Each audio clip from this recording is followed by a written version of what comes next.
manager. I work for an internist and aesthetics physician. So you're here today with one of your providers, and what were you guys hoping to get out of the course? Education, not only for us but for our patients.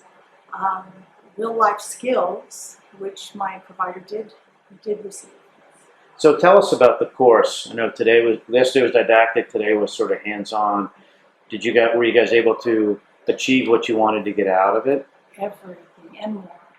We expected to learn a little more about stem cells. We were not expecting such a comprehensive training. My provider's excited to take everything back to her practice.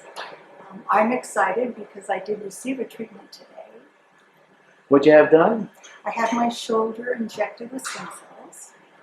This has given us the idea to have Ask the Doctor meetings twice a month, kind of mini seminars where we will educate the patient.